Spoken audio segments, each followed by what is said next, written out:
My hot neighbor wants me in his bed. The first time I saw my new neighbor, he was standing in the middle of the apartment lobby, scrolling on his phone.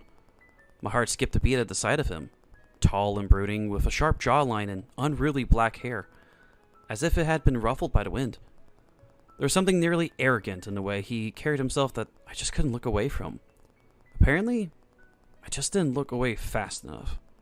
I was juggling a cardboard box of my toiletries up to my new apartment. Distracted by his face, the box wobbled, and it was too late to steady it before it fell from my grip. Ramming into his chest, the contents, books, a lotion bottle, God knows what else, spilled out. "Oh my God, I am so sorry," I gasped, dropping to my knees to gather the mess. "Watch where you're going," he snapped, the sound muffled and low with irritation. He didn't even bother to help at all as I tried to clean the spilled lotion off his suit with my hand. "I didn't mean to. I'm so sorry," I stuttered, feeling my cheeks going red in embarrassment. I grabbed the bottle of lotion. "I will pay for the cleaning, I swear. It might take a few months, but I will." Max let out a sharp, humorless laugh. "There won't be any need for that." I bit my lip and braved a glance up at him. His eyes weren't even on me anymore. They were back on his phone, dismissing me entirely, as though I didn't even exist. I even apologized a million times when I found out he lived opposite my apartment unit. It all fell on deaf ears. Now he was at my door with an older-looking man with a turban on his head. "Hi, I'm Mr. Singh, the owner of the apartment you're trying to move into." Trying? I was already living here. I stared straight at my neighbor, wondering why he brought this man, but he avoided my gaze. "I'm Harrison, and this is my apartment." Mr. Singh fished a neatly folded piece of paper out of his pocket, raising it up. "I'm not sure you understand, Mr. Harrison. I am the actual tenant." Focusing on the matter at hand, I read the fine print. It was a receipt. It looked exactly like mine, except the signature was different. Bojack Properties. I retrieved mine from my bag in the living room. It had a simple initial. BJ. Pretty obvious which one is fake. What am I supposed to do now? I have nowhere to go. Panic gripped me. I didn't have any friends in LA. I came here due to the job prospects in the architecture industry. All the money on me wouldn't even be enough for a night in a hotel. A tiny voice in my head wanted me to slam the door in their faces and hide. But for how long? As if reading my mind, my hot neighbor raised a brow, pushing past the door into my apartment. "Don't even think about it. I don't have all day. What type of idiot pays a mortgage to an agent without meeting the owner of the building?" I leaned against the wall in defeat, the weight of the situation pressing down like a heavy blanket. Cardboard boxes cluttered the living room, mocking me with their presence. My eyes filled with tears, blurring the sight of my wiggling toes as I dug them into the carpet. I had nowhere to go. I didn't even have enough cash to afford a return flight to Jersey. I wouldn't be in this situation if not for that man. The man that changed the entire course of my life 2 years ago. Back then, I was tired of school, of putting a strain on my mother's finances to see me through college. The plan was to attend an architecture conference I signed up for a few months earlier, and after that, I would drop out the next day. But fate had other plans, locking me in for the night with a brooding stranger that gave my worldview 180 degrees with his knowledge and appreciation for architecture. Maybe if I had dropped out, I wouldn't have moved to LA. And if I didn't move, I wouldn't have gotten ripped off of all my life savings. "Hey," my neighbor called out, his voice yanking me out of my thoughts, almost tender. "Hey, look at me." I sniffled, biting my lower lip to hold back the tears threatening to spill over. Why was he such a bully? His expression shifted when he saw the tears brimming in my eyes, tracing a slow path down my cheeks. His confident stance wavered. But before he could say anything, Mr. Singh opened his mouth to speak. "Look, Max, the house owner promised you'd be able to help. Harrison, I want you out of my apartment." Max. He had a nice name. Sweat covered my palms and found it hard to breathe. I hated confrontation. Struggled with my breathing, choking the louder Mr. Singh's voice got. Max cut him off sharply, the warmth in his voice evaporating. "Don't yell at him like that." His eyes narrowed at Singh. Both Singh and I froze, shocked by the sudden shift. I couldn't hold back anymore. The tears fell, and I tried to wipe them away as quietly as possible, embarrassed by the whole mess. Max watched, jaw clenched, but there was something softer in his gaze now, something I hadn't noticed before. He took a step closer, hesitated, then said something I never expected. "You can stay with me until you find somewhere else." "What?" My voice came out as a squeak, more of a surprise than anything. Did he drink the kindness potion on his way here? Max turned to Mr. Singh, his posture straightening as he pointed toward the door. "He'll be out by noon tomorrow. You can come back then." When Singh opened his mouth to protest, Max didn't wait for a reply. He shoved him out the door and slammed it shut, his expression hardening. The room was silent except for the rapid beat of my heart. Max's eyes flicked to me, and when he spoke again, his voice was smooth, almost teasing. "Well, do you want the offer or not?" My head bobbed up and down before I even processed what was happening, but my alarm bells blared loudly in my head. The French accent that tinged his words sent a shiver down my spine. Why was he being nice all of a sudden? I was young and quite good looking. What if I was exactly his type? My instincts screamed at me to be wary, but the desperation in me pushed that voice away. Where would I stay? It's not like the options were falling from the sky. Besides, I'd seen a pretty woman leaving his apartment this morning when I went to get groceries. Whatever he wanted in return, I was sure I could handle it. "Thank you," I said quickly, already starting to move my stuff into Max's place next door. My suitcase rolled on the tiled floor of the hallway as I tugged it into his apartment. The door was ajar, and the interior was something out of a magazine, all sleek lines and sharp edges with architecture models. So, he's actually an architect. Uncertain, I glanced around, not sure where to put my things. Where should I put my stuff? Do you have a spare room? I'm okay with the living room, too." Heck, I'd even sleep on the floor. Max didn't say a word, just tilted his head in a gesture that said, "Follow me." Wordlessly, he led me down a hallway to a room at the end. I pushed the door open, expecting an empty guest room, but what I saw stopped me in my tracks. The room was lived in, clearly. The bed was made, but there was certain messiness to it. A half-opened book on the nightstand, a pair of shoes kicked off in the corner. I opened a closet, hoping to find some space for my clothes, only to be met with rows of black shirts and pants, all neatly hung, all the same. This was someone's room. "Whose room is this?" I asked, heart pounding in my chest. Max's presence was suddenly too close, his chest pressing lightly against my back as he leaned over me, looking down. I could feel the heat of his breath on top of my head, his lips dangerously close to my forehead. My pulse quickened, the proximity making it hard to think straight. "About the condition I mentioned earlier," he murmured, his voice low, each word sending a shiver down my spine. Dread curled in my stomach. I stared right into the closet, unable to bring myself to look at the man behind me. "What's the condition?" "You can stay here." He paused, his breath warm against my skin. "But you'll be sleeping in the same bed as me." My heart stopped, then kick-started into overdrive. What the hell? I perched on the edge of the couch, watching Max like a lion ready to pounce. He seemed quite oblivious. He just sat there, sipping his tea like it was some lazy Saturday morning. I mean, who drinks tea during a crisis?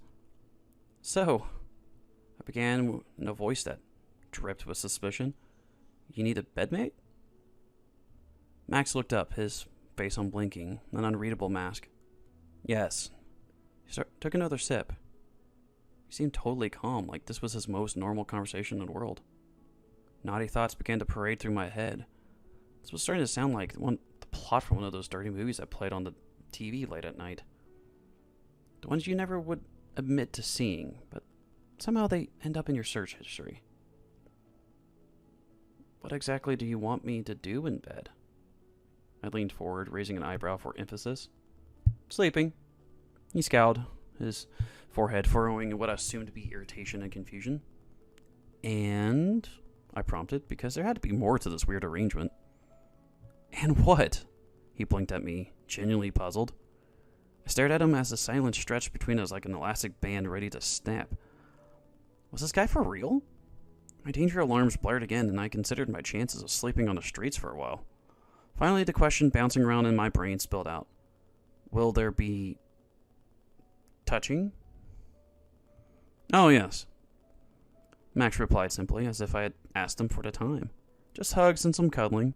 Everything else will be within your acceptable boundaries, of course." I nearly choked. Cuddling?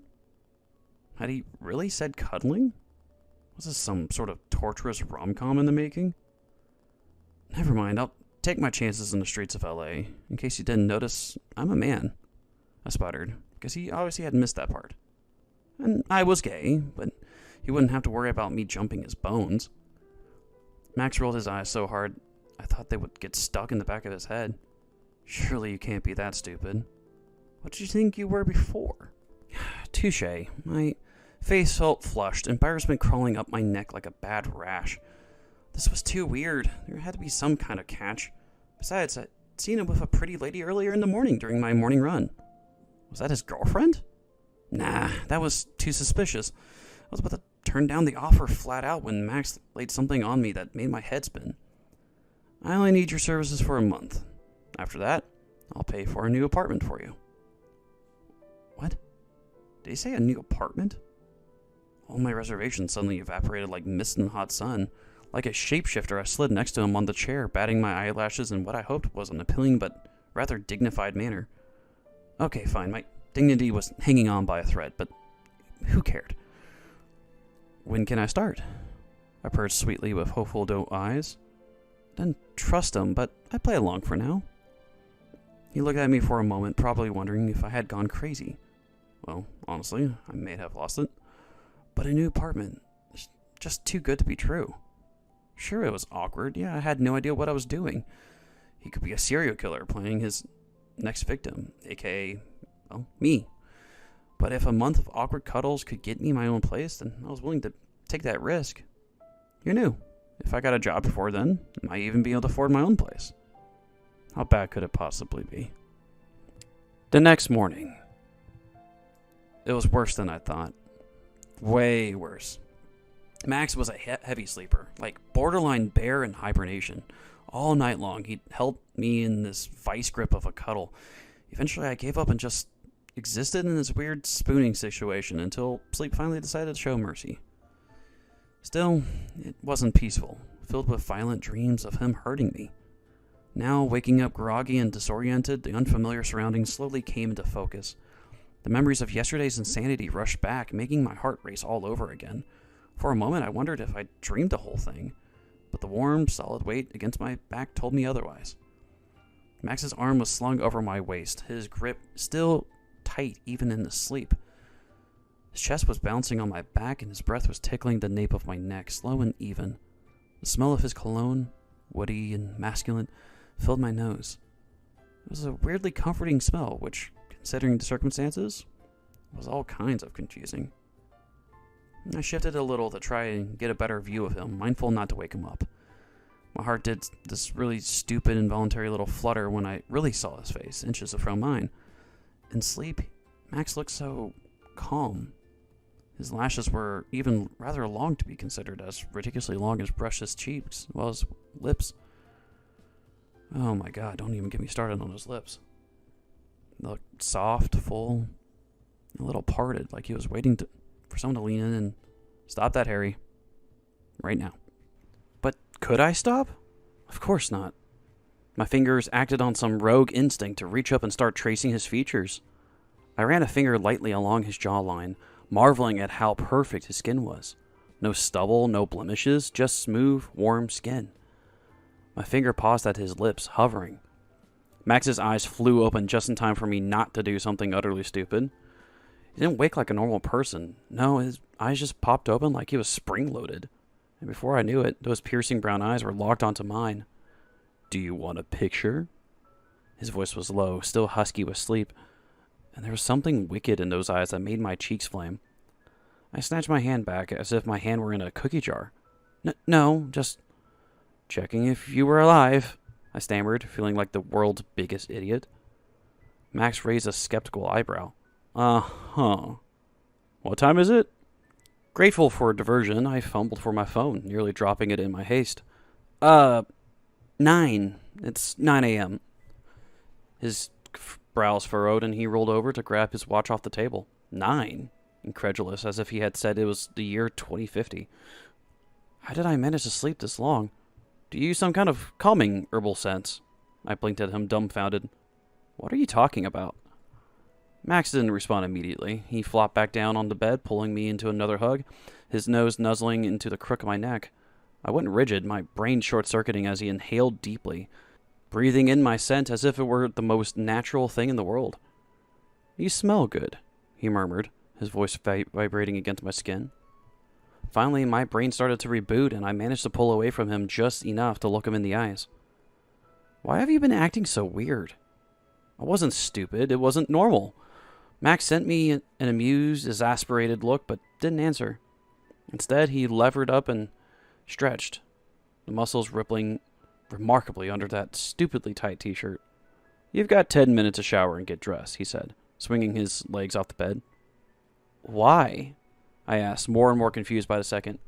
"This is because you're tagging along to the office," he said, as if the explanation were so apparent. "What?"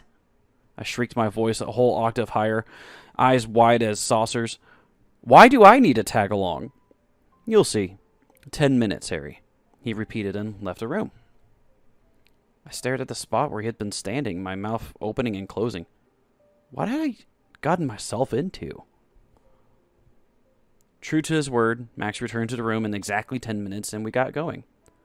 The ride was uneventful, but the scenery was awesome. Truly, LA was beautiful.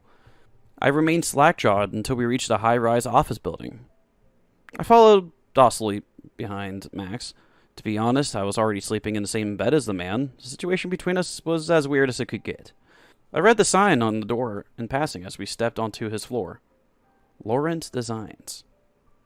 Sounds fancy. Max stepped into the office and held the door open for a minute. I hurried up, matching his pace. The interior of the office was beautiful and full of people. It was expected that an office space would be full of people, just wasn't expecting every single gaze to be on me. "Good morning, sir," they echoed. Max greeted back casually. "Morning. Get back to work." Pointing to a redhead with heavily framed glasses that looked familiar, he continued. "This is the new intern. Show him around and get him set up with HR, Francine." "Intern?" "He brought me here to be an intern at his company." I resisted the urge to run after him just to give him a bear hug. Finding a design firm willing to take in an intern would have stressed me. I needed this. That being said, Max walked into the office at the end of the hall, leaving me under the curious gaze of Francine. Curly black hair, green eyes covered in heavy eyeliner. I knew her. She was the one I saw coming out of Max's apartment the day after I moved in. Were they dating? We soon exchanged some pleasantries and got talking in no time. "Your ring, where did you get it?" Francine inquired, looking at the silver band on my index finger. I raised it up casually. "Oh, this. I got it at Christmas a few years ago. Do you like it? I have more. It's a set." "Oh, no. It just looks really familiar." I nodded, unsure of what to say to that. Francine took me to HR and got me set up with the necessary details. Didn't have most of my documents with me, but I promised to fax it over. Despite that, once Max's name was mentioned, I was placed on the company's payroll. This is what it felt like to have friends in high places. I frowned, unsure of what to make of Max's kindness. Being kind was alarming. What exactly did he want from me? Sleeping in the same bed with him also didn't feel right. I felt like I was selling my body for favors. What would my mother think if she found out about my method of survival in LA? I was sure of one thing. Humans always wanted one thing or the other. Max will eventually ask for his. What if it's something I can't give? My first task in the office was to review every single design project that the company has worked on. I wasn't worried. It seemed like a young company. How bad could it be? Really bad, apparently. I stared at the mountain of documents in front of me. These are projects over how many years? 10 years. Amazing, right? Mr. Laurent established this company when he was just 25, Francine explained with a smug pride in her voice. The wheels turned in my head, adding up the numbers. Wait, Max is 35. Francine giggled loudly with a blush on her cheeks. He is, but he doesn't look it. No, he didn't. Max was 10 years older than me. The age gap sent heat to my cheeks. I loved older men. They were more dependable and sexy. Max had proved my theory right by his actions over the past few days. He looks amazing for his age. That's enough gossip. Finish reading this today. You'll do an analysis tomorrow. Hours passed and the office gradually emptied up, but I was still at my desk. Sleep scratched at my eyelids, but I struggled to keep them open. I was so sleepy that my head slammed against the table and I yelped, "Ouch!" A low chuckle from the seat next to me jolted me awake. I glanced up to see Max, leaning on my table, fingers flipping through the case studies. Do you need help with this? Determined not to receive any more help from him, I shook my head. It's necessary to learn it, but it's a lot. It's better to create some distance. Max insisted. It's fine, I'll read it to you. For now, you need to sleep. I refused, packing up my stuff. No, sir, I'll read it myself tomorrow. Max's eyes went sullen, giving me a look I couldn't explain. He grabbed 2 of the folders on my table and carried my backpack in the other hand. Fine, let's go home, Max relented. Too tired to argue with him, calling his apartment home, I followed him drowsily. By the time he started the car, filling the space with a low rumble of the engine, I was out like a light. We fell into a routine. From work to the house, despite my protests, Max came through on his promise with the files. He recorded every single one on a mini recorder, explaining parts that seemed complicated. I now had my personal audiobook that I could listen to any time. Max knew I'd refuse, so he simply placed it on the bed next to me. There was no returning it at that point. The recordings also helped me assimilate faster. Even Francine was shocked by my progress. Right now, we were at a hotel miles away from home. Max had a conference here over the weekend, and for some reason, he brought me along. My doubts began creeping back in the moment we checked in. I had nothing to do here except laze around during the day and lay in bed with him at night. It was unsettling. He'd been acting strangely, asking me weird questions since we arrived. Does it look familiar? He asked more than 5 times, especially in the conference room. It was a conference room. What was it supposed to look like? Today was Saturday, one of the few days we got to sleep in. His conference wasn't until noon. I lay there, staring up, counting all the lights embedded in the hotel room ceiling. My brain buzzed. Too awake to fall back asleep, too tired to get up and start the day. Regardless, I tugged at Max's arm. I need to get up. The bed dipped beside me as Max shifted, his arm lazily draping across my chest. 5 more minutes, he mumbled, his voice thick with sleep. No, I grumbled, trying to wiggle free, but his grip tightened. Max, let go. His eyes stayed closed, a small, contented smile tugging at the corners of his mouth. You're warm. Stay. I pushed at his arm, but it might as well have been made of stone.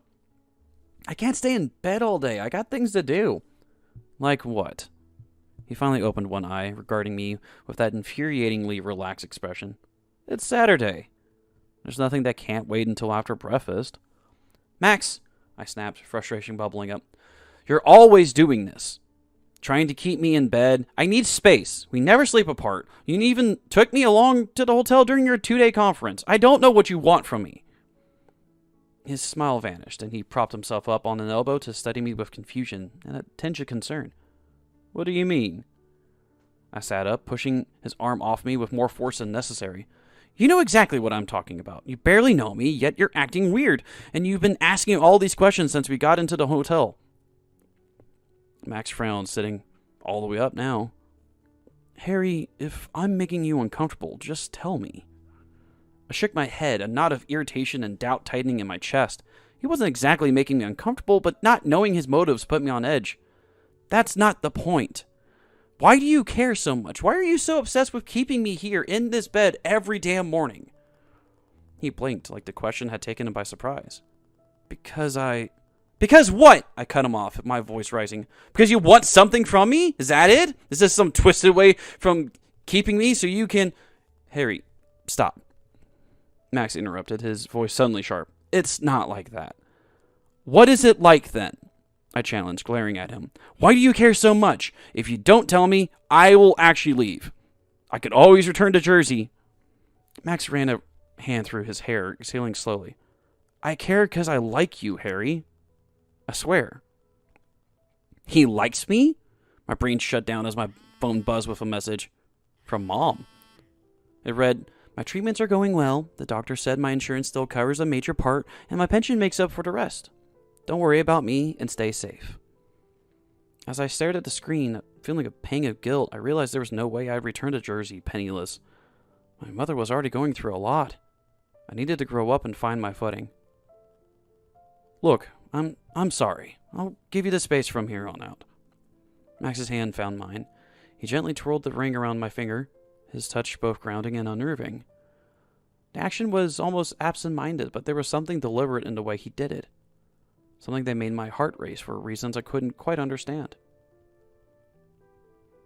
Max stopped touching me. We still slept in the same bed, but he laid still like a log. He was gone before I woke up and never in bed when I slept. This is what I wanted, right? Yet my heart hurt every time I saw him in the house or at the office. Our car rides were quiet, making me miss times where he was touchy and affectionate. Maybe I took it a bit far. I missed him. Well, what was I going to say to them? I miss your touch, please touch me? Now I sounded like a pervert. He never mentioned the whole liking part again, but at the same time, it all felt too strange. It felt too delusional of me to think Max fell in love with me so fast. Was I that likable? When I saw Francine at his apartment when I just moved in, were they dating? Head clouded by Max's recent confession, I stared at Francine in a daze while she ate her sandwich. My attempt at a psychic interrogation was clearly unnerving because she put her sandwich down. Why are you staring at me like that? She finally asked, crossing her arms. I didn't answer right away. Are you dating Max? Francine's face contorted in what I can only be described as a mix of horror and amusement. What? No! She practically yelped. Then her expression shifted into one of mischief. Took you long enough to get all protective of your boyfriend? I choked on my own spit. What? Boyfriend? Max? We're not. I'm not. She leaned back in her chair, her grin widening. Oh, sure. Whatever you say, Harry. But we all know you live together. You show up at work together. You leave together. And since you came into the picture, Max's grump factor has gone way down. The guy's positively chipper. She probably stopped by his apartment to drop something off that day. I wanted to argue, but how could I when my heart was doing backflips over every word she just said? I spent the rest of the day buried under files and paperwork, trying to distract myself from Francine's teasing, but her words clung to me. Today was like any other day as an intern, but no matter how many reports I filed, I couldn't shake Francine's voice echoing in my head. By the time 5 o'clock rolled around, my mind was a tangled mess of confusion and hope. I couldn't even look Max in the eye when the workday came to an end. Let's go home, Harry. I still got some things to do. Max looked at me, eyes filled with concern, and I asked again if I ever wanted to leave together. I declined. Space. Yes. I needed space to think. Max asked again, and again. The man was relentless, his eyes practically pleading, but I held my ground. You're really pulling away. Finally, Max gave up, leaving me to my thoughts. Be careful not to lock yourself in. Call me immediately if that happens. I pretended not to hear him, but I scoffed in my mind. Why on earth would I lock myself in? Admittedly, something similar had happened before, but during a school-sponsored trip to the architecture conference 2 years ago. But it was due to an overzealous security guard and a really good pair of headphones. Thank God I wasn't alone that night. There was another man locked in there with me, patting my back comfortably as I cried. I hated confined spaces, and he understood, hugging me and twirling my ring around my finger to constantly remind me of his presence until we both dozed off. When the security guard woke me up the next morning, he was gone, and so was my ring. I shook the memory off and wandered around the office aimlessly for what felt like hours, before finally ending up inside Max's office. The place was neat and organized to the point of obsession. Everything had its place, except for a box on the office. My fingers itched to open it. But I shouldn't, right? It'd be a huge invasion of privacy. Screw it. The lid flipped open, revealing a small silver ring and a bottle of zolpidem. The sight of the ring made me freeze. No way. It couldn't be. But it was. The same ring I'd lost 2 years ago at an architecture conference. It was my first trip to LA, and I spent the night trapped in a conference room with some random guy. I picked up the ring with trembling fingers, my mind racing. The memory of that night rushed back. Cold floors, awkward conversations, the slow creep of dawn breaking through the windows, and the relief I'd felt when we were finally found. The ring was part of a cheap set that I got as a Christmas gift that year, so I just switched to another one. And now the lost one was here. Max's office. Was he the conference room guy? The bottle of zolpidem caught my eye next. I recognized it instantly. My mother had used the same drug for her insomnia. So, Max had insomnia too? I felt like the world was spinning. Why would Max keep these things? I didn't know how long I stood there, staring at the ring like it might start giving me answers. I stalled with whatever menial tasks I could think of to avoid going home. But eventually I forced myself to leave the office, slipping the ring and the bottle into my pocket. When I finally got home, I was half expecting the apartment to be dark, with Max snoring away in bed. Instead, I found Max sitting in the living room, his eyes ringed with dark circles. "It's almost 2 a.m. Why aren't you asleep?" I asked. My voice soft and tired. Without saying a word, Max opened his arms, and I hesitated for half a second before sinking into the hug. Max was warm, and I could feel the tension in my own shoulders start to melt away. We stayed like that for a few minutes, and I almost jumped when I heard Max's gentle snoring. So fast? Maybe he doesn't have amnesia. Careful not to wake him, I pulled back just enough to reach into my pocket, holding up the ring and the bottle of Zolpidem. "Don't you have something to tell me?" Max blinked, his eyes glaring as they focused on the items in my hand. He swallowed hard, debating what to say, then finally sighed, his shoulders slumping. I was that man 2 years ago, he admitted, his voice low and rough. "I didn't recognize you at first when we bumped into each other in the lobby. I only remembered when I saw you crying at the apartment. You have a telltale sniff when you cry. I tried to make you remember me, but it didn't work. My jaw fell open, and I remembered the hotel he took me to last weekend. His constant attempts to ask me if I remembered." "That's why you were acting weird at the hotel last weekend?" "Yes, but I didn't want to push you. Maybe the memory didn't really matter to you like it did to me. When I remembered that it was you, I felt bad and frustrated at the same time." Max paused, unwilling to continue his story. I cupped his stubbled jaw and tilted his head up. "That memory was really important to me. You're the reason I didn't drop out of college. I planned to drop out after the conference, but talking to you changed everything. What's up with the Zolpidem?" The Zolpidem, it's for my insomnia, but it's no longer working. I usually bear with it, but twice I prayed for a solution." Max stared at me, placing stress on the word solution. "I'm the solution?" My mind whirred, trying to make sense of what Max was saying. How did I fix his Zolpidem problem? The only time I've slept peacefully without drugs since I turned 12 was that night 2 years ago. With you. That was the first time I prayed. Max buried his head in my chest. The second time was when I got a call from the building owner to get you out for Mr. Singh. Insomnia. My mother's bottle of meds. The ring. It all clicked into place like some twisted jigsaw puzzle. And when I saw you again, I had to know if you'd still help. Max continued, his eyes pleading for understanding. And you did. Harry, you worked like magic. Oh, God. I felt the sting of tears pricking at my eyes. Was that all I was? Some kind of insomnia cure? Was this why Max had been so caring, so attentive? The weight of the realization crashed down on me, and I could barely breathe. I shoved Max away, tears blurring my vision as he stammered out. "So that's it? You kept me around only because I helped you sleep?" Here I was, falling and missing a guy who only considered me as a solution to his insomnia. "No, Harry, it's not like that," Max protested, pulling me back into his arms. You didn't let me finish." Max's touch was gentle, his fingers tracing soft patterns on my back as he whispered. "Yes, I took you in because of my insomnia at first. But then you showed me so much more. You have so much light, so much warmth. You drew me in with your innocence and care. I thought I was saving you, but Harry, you saved me."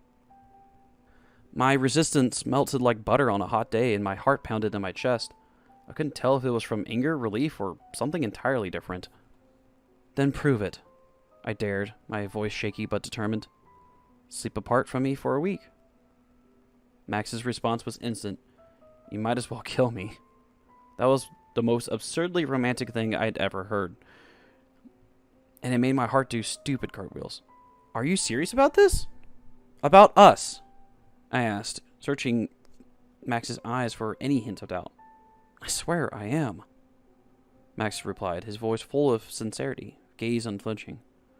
Be my boyfriend. I can't stand the thought of you leaving. The past week has been torture, both when I'm awake and asleep. Wasn't this too fast? Maybe we needed to slow down. And then, before I could second guess myself, Max leaned in and captured my lips in a kiss so tender, so achingly sweet, that it left me breathless. When we finally pulled apart, I struggled to find my senses. Okay, I whispered, resting my forehead against Max's. Let's see how this will go. Are you sure I'm the only one that makes you feel better?